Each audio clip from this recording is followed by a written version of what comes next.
réduit la formation de tartre jusqu'à 80%. Et ainsi, les risques de problèmes bucco-dentaires qui leur font mal. Pédigré, le numéro 1 de l'alimentation pour chiens. Avez-vous déjà recherché un hôtel sur Internet? Pas facile. Il y a tellement de prix différents pour une même chambre. Alors plutôt que de chercher pendant des heures et de payer le prix fort, utilisez Trivago. Allez sur trivago.fr. Tapez votre destination et cherchez. Trivago compare les prix de plus de 200 sites de réservation et vous aide à trouver la meilleure offre. Trouver votre hôtel idéal au meilleur prix n'a jamais été aussi facile. Un hôtel, Trivago.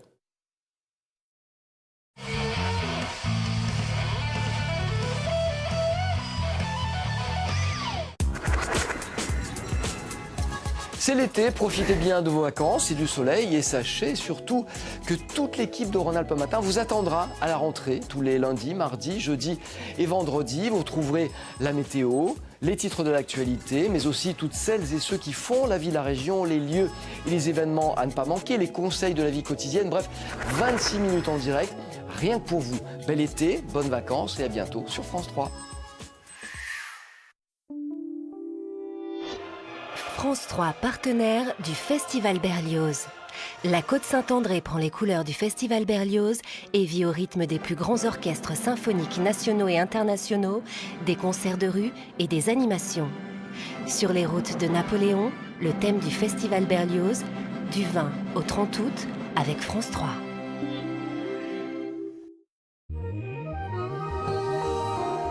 Bonsoir, un temps gris et orageux. Demain, ce vendredi, de l'air humide circulera sur notre région.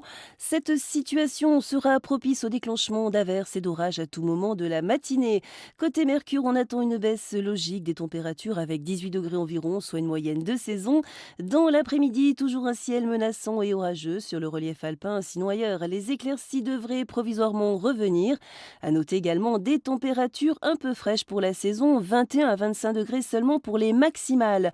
Pour la fin de la semaine, changement radical. Les prévisions à 2 jours nous annoncent un week-end gris et faiblement pluvieux dans une atmosphère franchement automnale avec des éclaircies l'après-midi et des températures en chute libre. Je vous souhaite de passer une agréable soirée.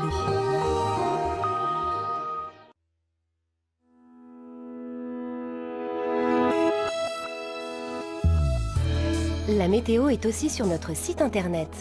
Prévision à 3 jours, toute l'actu météo. Revoir le bulletin du jour. Une seule adresse, alpes.france3.fr.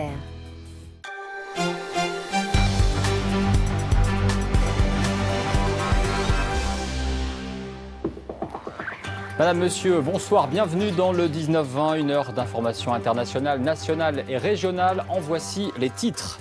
Attention à la baignade, même dans les lacs réputés plus tranquilles que la mer. 2 vacanciers se sont noyés hier dans la région. Sur les plages surveillées, des professionnels veillent sur les baigneurs. Reportage dans un instant au lac du Bourget. C'est parti pour la Coupe du Monde de saut à ski à Courchevel. L'équipe de France féminine a des ambitions, même si elle ne fait pas encore partie de l'élite. Rencontre avec les championnes tricolores à suivre. Et puis nous irons à la Mure où une exposition dédiée à l'histoire de Napoléon va démarrer. Son originalité, tous les tableaux ont été réalisés en Lego. À 19h30, l'édition nationale reviendra sur la série d'explosions qui a frappé la ville de Tianjin en Chine. Au moins 50 morts, 700 blessés. Les images témoignent de l'extrême violence des explosions qui se sont produites dans une zone portuaire et industrielle. La zone n'est plus qu'un champ de ruines. On ne connaît pas pour l'heure les raisons du drame. Et puis en France, cette confirmation, le nombre de morts repart bien à la hausse sur les routes. Les chiffres de juillet viennent de tomber, une très forte hausse, plus 19,2%, 360 morts en juillet, 58 de plus que l'an dernier, à la même époque. Une jeune fille de 16 ans à Morillon en Haute-Savoie et un vacancier néerlandais à Saint-Romain en Isère. 2 noyades hier donc dans des lacs de la région qui nous rappellent que les activités nautiques peuvent elles aussi s'avérer dangereuses. Le plus sûr au niveau sécurité, c'est évidemment de choisir des plages surveillées. Reportage autour du lac du Bourget en Savoie avec Frédéric Lefrançois et Vincent Abran.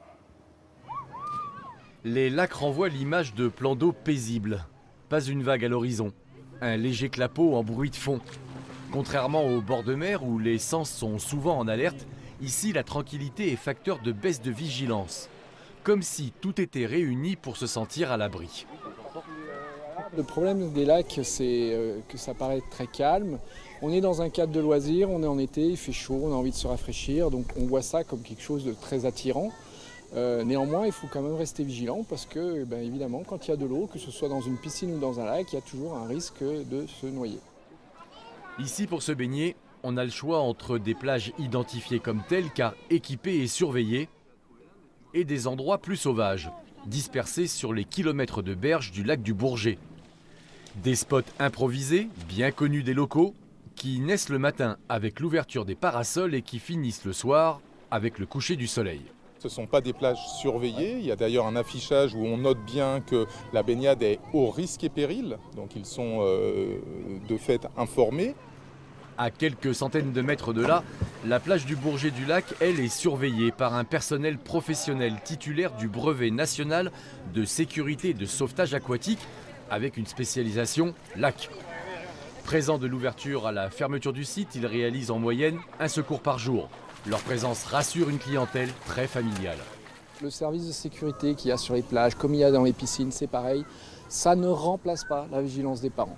Voilà. Quand vous avez, comme hier, 1400 personnes sur la plage, avec 5 maîtres nageurs, vous ne pouvez pas surveiller 1400 personnes simultanément. Donc forcément, la vigilance des parents est indispensable. Des conseils simples à suivre et à appliquer au quotidien, histoire de ne pas gâcher ses vacances d'été.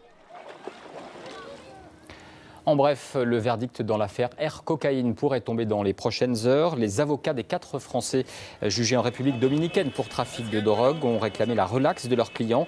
Parmi eux, le pilote originaire d'Autran, Bruno Odos, arrêté en mars 2011 à bord d'un avion transportant près de 700 kg de drogue. Les accusés encourent 20 ans de prison.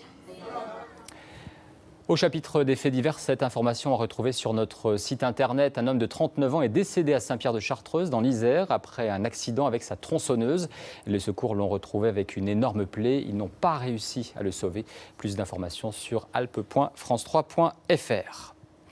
C'est devenu la deuxième activité la plus importante en montagne après le ski. Le VTT fait de plus en plus d'adeptes chaque année depuis 10 ans. Les stations investissent pour accueillir les pratiquants en toute sécurité. Reportage aux Deux Alpes, Fabrice Ligard, Dominique Bourget. On va vous faire des petits exercices pour que vous soyez bien à l'aise sur vos vélos. Le grand blanc leur avait plu l'hiver dernier, les voici revenus pour le grand vert de l'été. Il leur a juste fallu troquer les chaussures de ski pour les cale-pieds de VTT. Pour le reste, une location de bolide et panoplie typée Mad Max plus tard, forfait en poche, la grande descente peut commencer. Ça devient vraiment le ski d'été. Déjà on le voit en termes de technique, on retrouve énormément de similitudes avec le ski au niveau du VTT de descente.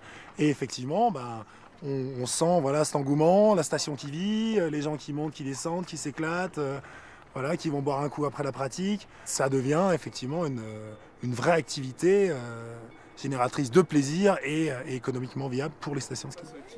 35 000 VTTistes passeront sur la vingtaine de pistes des Deux Alpes d'ici la fin de l'été. Une masse de clientèle qui incite la station à se mettre en 4 pour combler les moindres désirs de ses 2 roues préférées. Un domaine vaste d'abord et rendu sûr avec ses bike patrollers. Ça fait plus riche que pisteurs dameurs, même si leur mission est la même, entretenir les pistes et être là pour aider les secouristes en cas d'accident. Toujours plus nombreux. Ça augmente un petit peu le nombre d'accidents. Alors ils ne sont pas très graves. On n'a pas des grosses pathologies pour le VTTiste.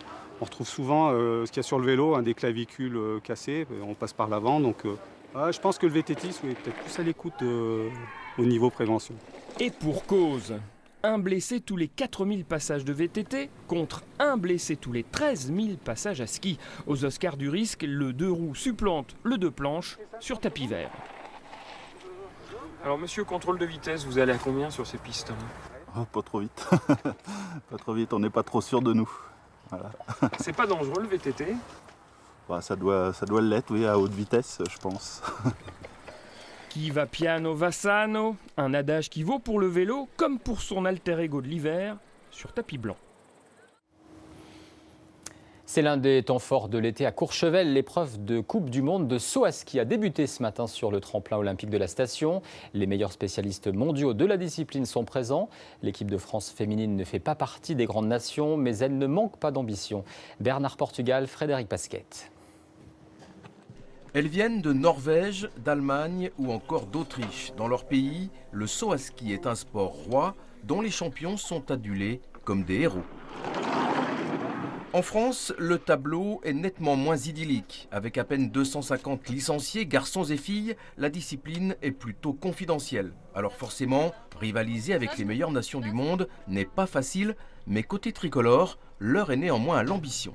On a des installations fantastiques, on s'entraîne dans un cadre magnifique et dans des installations modernes qui sont vraiment performantes. Donc aujourd'hui, l'objectif c'est de progresser pour arriver aux prochains Jeux Olympiques plus fort que ce qu'on est en ce moment évidemment, et aussi de créer une émulation avec des jeunes dessous pour les amener à faire du haut niveau, quoi.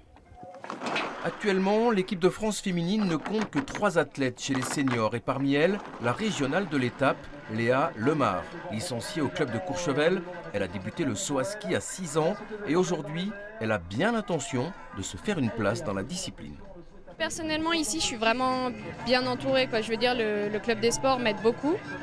Moi, je prévois d'être championne olympique en 2018. Après, je ne sais pas si je vais y arriver, mais en tout cas, je vais tout faire pour. Avec la Haut-Savoyarde Colline Mattel, autre grand espoir tricolore, les filles de l'équipe de France vont tenter de briller sur le tremplin de Courchevel. Cet hiver, elles prendront part à la Coupe du Monde de saut à ski. Première étape à Lillehammer en Norvège au mois de décembre. Le 21 août prochain, les brûleurs de loups feront, eux, leur entrée sur la scène européenne. Les hockeyeurs grenoblois disputeront la Ligue des Champions, une compétition pour laquelle ils vont pouvoir s'appuyer sur leurs joueurs stars, souvent canadiens, mais aussi sur pas mal de jeunes Français puisés dans leur centre de formation. Le reportage de Jordan Guéant et de Vincent Abran. Opération promotion ce matin à Pôle Sud, le tournage d'un clip pour lancer la saison. Une belle occasion de mettre les jeunes du club en première ligne. Rentrer ici, c'est un privilège et ça se mérite. Donc c'est vrai que quand on rentre ici pour la première fois, c'est assez particulier, assez solennel. Donc aujourd'hui, on se rend bien compte que c'est une réelle chance que de vivre cette passion, quoi. Scolari, Perret, Chapuis, tous grenoblois pur sucre, la vingtaine à peine, mais déjà une place solide dans l'équipe première. Des modèles pour leurs cadets, nombreux cette année à revêtir le maillot des pros. Quand on est petit, on rêve toujours d'aller dans le vestiaire, voir comment il est et tout ça. Et là, d'avoir sa place, son nom, c'est vraiment bien. Car en 2015, les brûleurs misent sur le Made in France. 11 tricolores dans l'effectif. Parmi eux, 6 ont 19 ans seulement. Une jeunesse bleu-blanc-rouge bienvenue pour les aînés, prêts à les chaperonner. Dès qu'un des joueurs un peu plus expérimenté a quelque chose à apporter aux jeunes, il le fait, et parce que ça fait partie de l'apprentissage pour chacun, même pour nous, c'est aussi agréable d'apporter notre expérience à des plus jeunes. Pour le club, une belle façon de compléter un effectif à moindre frais, tout en valorisant son centre de formation, véritable usine à talent. Il y en a qui vont jouer peut-être en professionnel, mais peut-être pas en Magnus tout de suite. Ils vont aller en D1, faire leur marque en D1, puis ensuite prendre de l'expérience, puis peut-être avoir leur chance pour la Magnus. Mais je dirais, si on est capable sur 20 joueurs d'en sortir 2 à 3 par saison, c'est déjà très bien. Des jeunes déjà dans l'arène des grands. La semaine prochaine, les petits Français disputeront avec leur équipe la CHL, la Ligue des champions du hockey.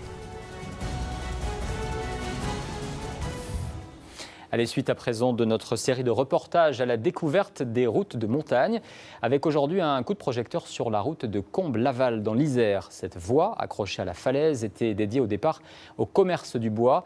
Elle est devenue l'un des joyaux touristiques du Vercors. Reportage Grégory Lespinasse, Franck Serroni, Hervé Cadépetit.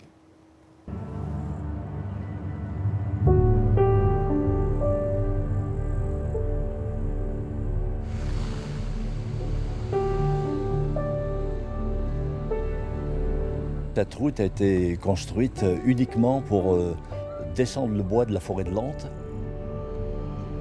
C'est un tronçon qui est particulier parce que c'est la partie qui mérite le plus le qualificatif de vertigineux, de route du vertige.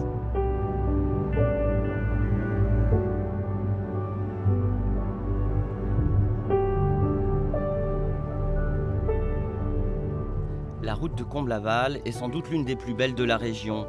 On la dirait accrochée à la falaise de la montagne de l'Écharasson. 500 mètres de vide. Son tracé serpente avec à ses pieds une combe à qui elle doit son nom. Sur le Vercors, d'immenses étendues de bois comme la forêt de Lente, dont l'exploitation reste limitée jusqu'au 19e siècle. Et puis avec ces falaises qui l'entourent, le massif ressemble à une forteresse. Aucun chemin n'est assez large pour permettre le commerce du bois. La forêt de Lente était autrefois une forêt au Chartreux. À la Révolution, c'est devenu des biens nationaux. Donc aujourd'hui, ça s'appelle la forêt domaniale de Lente. C'est un massif relativement important, de 3 à 4 000 hectares. On peut dire que c'est une usine à bois, quoi, qui produit des mètres cubes. Et il fallait, à l'époque, descendre ces bois dans la vallée. Donc plusieurs routes ont été construites. Une première route est décidée en 1805, mais elle est peu pratique. L'administration des eaux et forêts étudie alors un autre tracé. Ce sera la route actuelle. Sa construction est une prouesse. Elle débute en 1892. Nous avions ici la pique. Les gens accrochaient leurs pitons, se pendaient à la corde, plaçaient dans une anfractuosité au niveau de la route tel que le projet le prévoyait, une mine, et remontaient, laissaient exploser la mine, et petit à petit, on arrivait à avoir une faille, et à ce moment-là, les ouvriers, avec leur pique, agrandissaient la faille jusqu'à faire cette route. Alors, ce n'était pas aussi facile que ça, la technique, c'est-à-dire qu'ils se pendaient à notre corde, là, et puis, avec l'habitude, ils se contentaient de donner un coup de pied quand ils avaient placé la mine explosait, et ils revenaient, vous voyez, et c'était assez extraordinaire, voilà.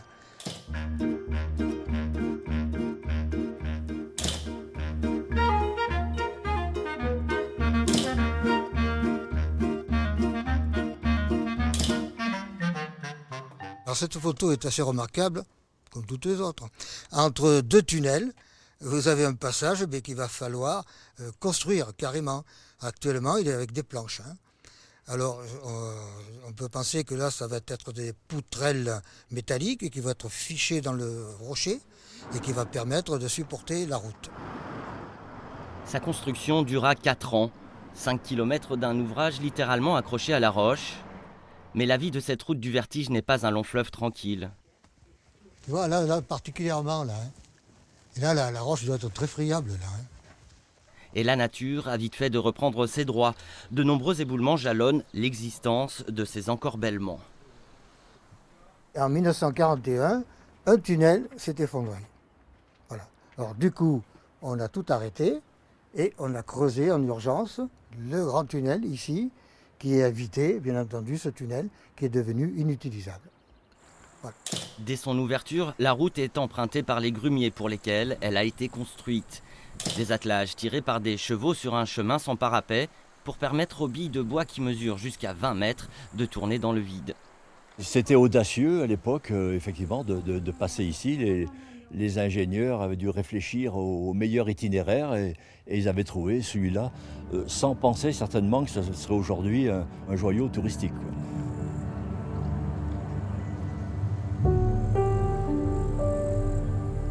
Aujourd'hui, les touristes ont remplacé les attelages.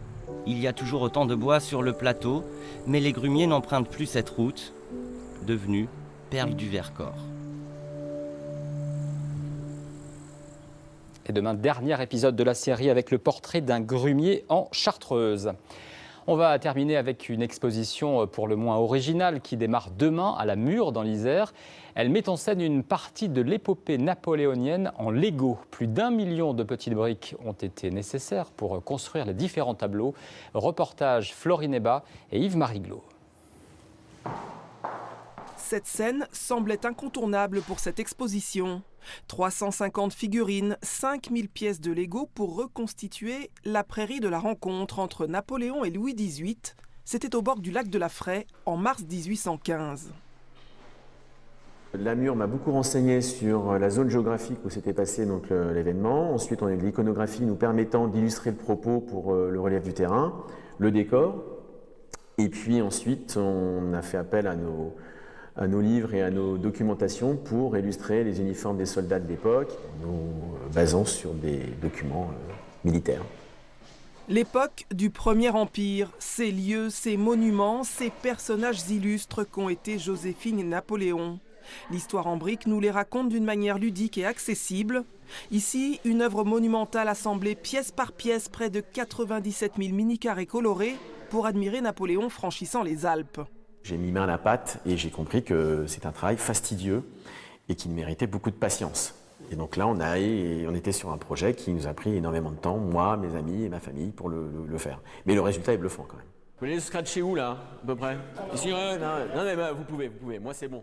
Le monde du Lego n'a visiblement pas de limite. Entre autres choses, le dôme des Invalides, à l'époque destiné à accueillir les soldats blessés de l'empereur, est aussi une prouesse de 500 kilos, entièrement réalisée par des associations de constructeurs passionnés. Cette exposition offre une belle opportunité au musée Mathesin. L'histoire fait que Napoléon est passé par Namur en 1815. C'est donc le bicentenaire du passage de Napoléon par Namur, de la route Napoléon, et donc il fallait marquer l'événement. Après la région parisienne et Waterloo, Namur accueille cette exposition jusqu'au 18 octobre, avec en clin d'œil régional quelques œuvres typiques du territoire, en Lego évidemment.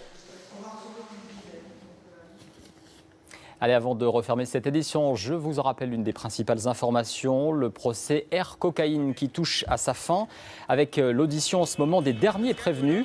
On ne sait pas encore si le verdict sera rendu dans la foulée. Les avocats des 4 Français jugés en République dominicaine pour trafic de drogue ont réclamé la relaxe de leurs clients.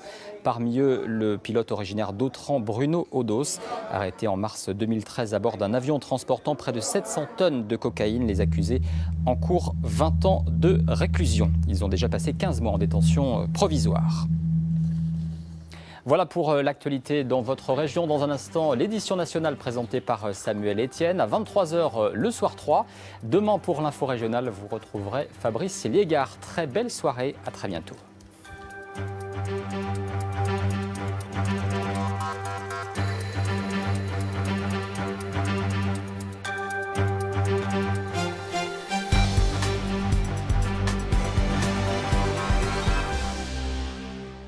Dans cette édition, nous visiterons à Bayonne une exposition consacrée à la foudre avec d'extraordinaires pierres de foudre et un éclair de 17 mètres. Nous irons à Canet-en-Roussillon participer aux vendanges qui viennent de commencer dans un vignoble bio où l'on récolte le raisin à la main. Et pour commencer, partons planter notre tente au bord de la mer, mais sur un site un peu particulier. C'est à la Seyne-sur-Mer dans le Var et ce camping-là affiche une vocation sociale. Avec sa forêt de pins et son concert de cigales, ce serait presque un camping comme les autres. Mais ici, point d'alignement de mobil-home ni de tente à perte de vue. L'endroit se veut familial et surtout très calme. On n'a pas besoin de tralala ou de... Il y a des petites activités, des concours de pétanque ou des petites choses comme ça et ça suffit amplement pour nous, quoi. On vient ici, on se pose tranquille, il n'y a personne qui nous embête, il n'y a pas de bruit. C'est pas limité à un emplacement typique, on est vraiment un peu libre d'aller où on veut. Installé sur 2 hectares de pinède à la Seyne-sur-Mer, le centre de vacances de Fabregas veut perpétuer l'esprit des premiers congés payés, des vacances dans le sud de la France pour ceux qui n'en ont pas toujours les moyens. Ici, la semaine en pension complète est à 330 €. Le soir, on joue aux boules, on se connaît tous, on discute avec tout le monde, toutes les familles sont sympas. Moi, on aime cette ambiance, on aime bien. C'est très sympa, c'est très convivial. Comme vous pouvez voir, tout le monde se parle, tout est vraiment sympa, vraiment sympa. C'est un endroit typique pour venir en vacances, c'est vraiment le pied. Il n'y a pas mieux. Moi, j'ai acheté le Club Med, mais bon, c'est pas les mêmes prix. Le repas terminé, chacun débarrasse son couvert. On fait aussi son lit le matin, ce que le directeur du centre appelle de petits actes citoyens. Le fait d'avoir un centre comme ça et de gérer l'idéal et l'économique, en fin de compte, essayer de garder un tarif préférentiel et en même temps, justement, continuer à faire ce brassage social, en fait. Parce qu'il n'y a pas que des personnes qui sont issues de classe moyenne qui viennent en vacances ici, on ne fait pas de distinction pour autant. Mais par contre, on vit vraiment en communauté, il y a un brassage social qui se crée. Ouvert de mars à octobre, le centre de Fabregas propose 32 chambres et peut héberger jusqu'à 90 vacanciers, des habitués amoureux d'un tourisme social et populaire.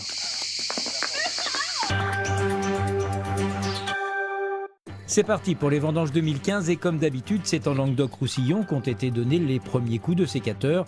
A priori, le raisin est beau et le vin sera bon. Vérification au domaine du Mas-Beau à Canet-en-Roussillon où le grain bio est récolté à la main. Depuis 17 ans, le début des vendanges est toujours un événement au domaine du Masbot, où une équipe de 14 vendangeurs récolte sur 2 hectares les grappes de muscat.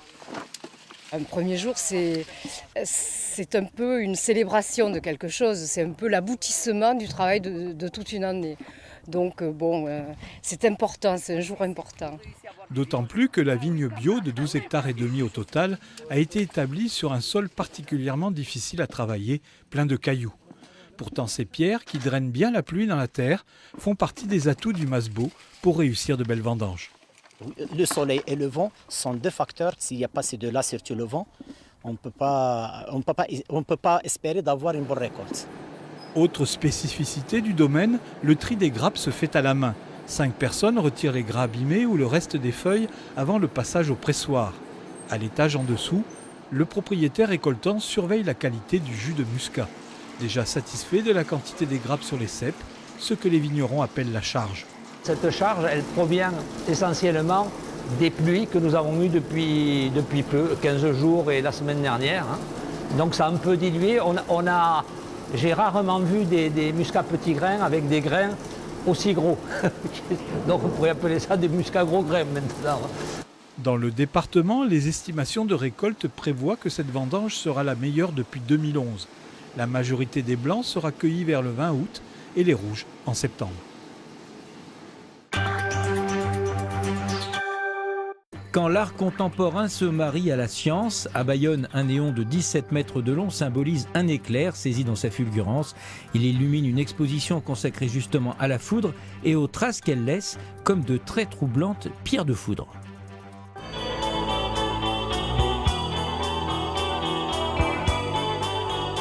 Une installation originale au cœur du musée basque de Bayonne. Cet immense néon de verre soufflé de 17 mètres. Rempli de gaz, il illumine l'exposition Onestari, pierre de foudre. En fait, l'éclair qu'il y a ici, c'est l'éclair qui a été filmé aux Arbailles. Et en fait, c'est le même éclair qui est reproduit ici en 17 mètres. Camille Lapouge a passé 3 mois en Soule, dans la forêt des Arbailles. 3 mois pour retrouver des pierres de foudre, ces marques laissées dans le sol par les éclairs. Ces installations mêlent matériaux bruts, brûlés, charbon et des fils de néon qui recréent l'alchimie. Ce grand mât reste installé dans les montagnes de Soule. Il attend le prochain orage et Camille espère recueillir dans le sol une nouvelle pierre de foudre.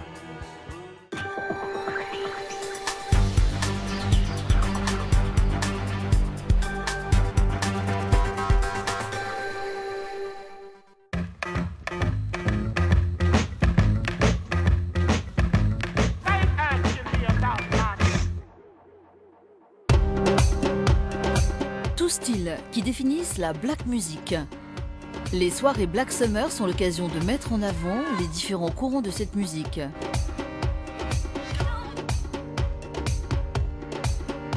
De la disco à la house, en passant par le hip-hop ou encore l'afrobeat.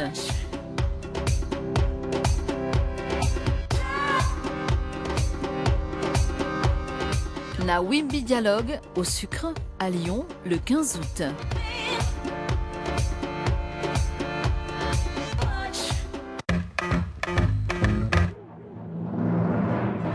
Rendez-vous, concentré désormais sur une quinzaine de concerts pendant une semaine. Proposé dans plusieurs lieux de la ville, cette année, il investit pour la première fois le théâtre d'Annecy, avec de grands interprètes et musiciens pour ce classique Annecy Festival du 24 au 30 août.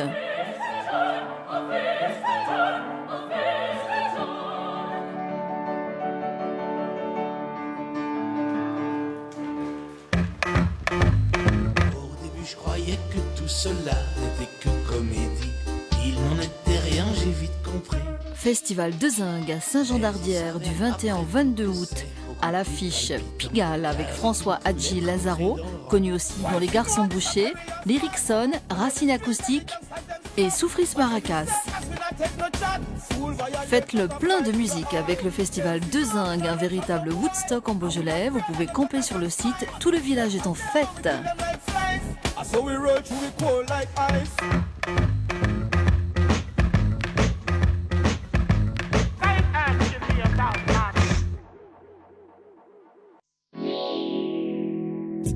La météo sur France 3 avec le Dauphiné libéré, votre quotidien régional.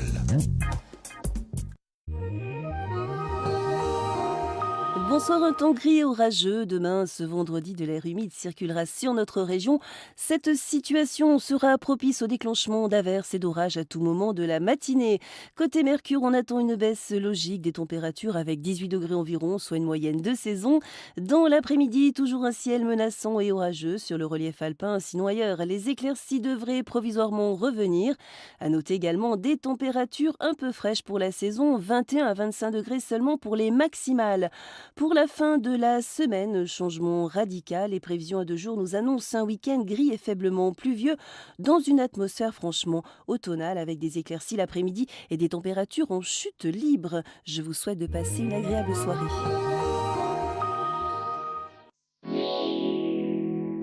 C'était la météo sur France 3 avec le Dauphiné libéré, votre quotidien régional. C'est l'été, profitez bien de vos vacances et du soleil et sachez surtout que toute l'équipe de Rhône-Alpes Matin vous attendra à la rentrée tous les lundis, mardis, jeudis et vendredis. Vous trouverez la météo, les titres de l'actualité, mais aussi toutes celles et ceux qui font la vie de la région, les lieux et les événements à ne pas manquer, les conseils de la vie quotidienne, bref, 26 minutes en direct, rien que pour vous. Bel été, bonnes vacances et à bientôt sur France 3.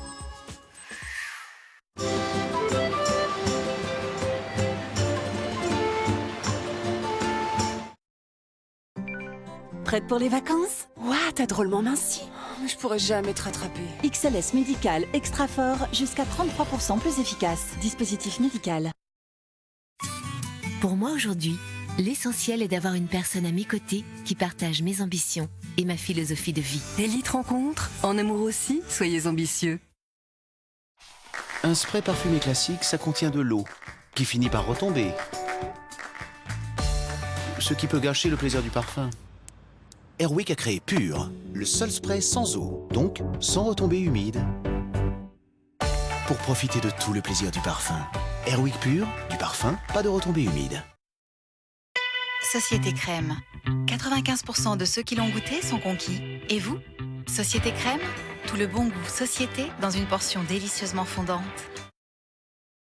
Lorsque le monde qui vous entoure rend vos yeux secs et irrités, c'est souvent parce que leur film hydratant protecteur est abîmé.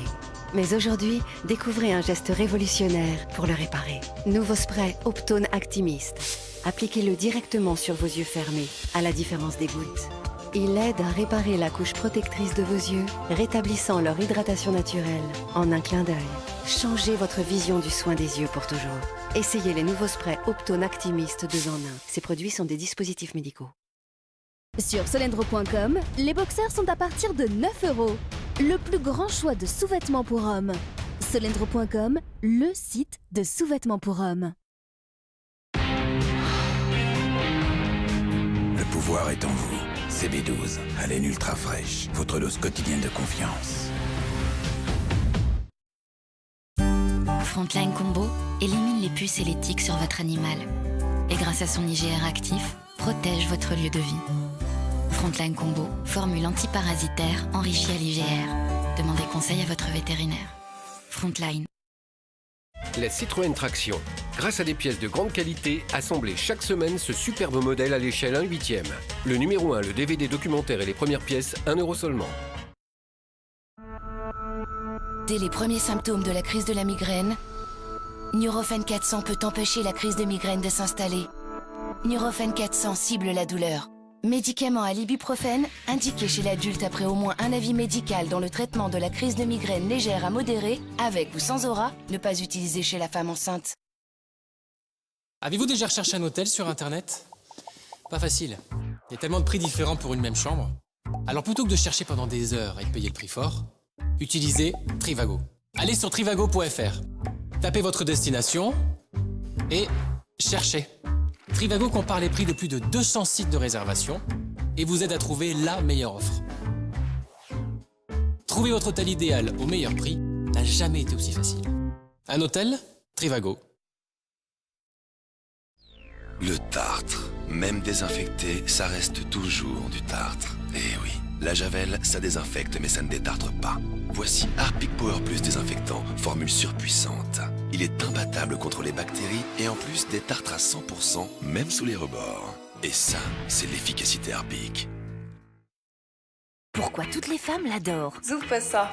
Ça amène mes mailles infiniment douces. Comme ces femmes, essayez le lait nourrissant de Nivea, numéro 1 déshydratant.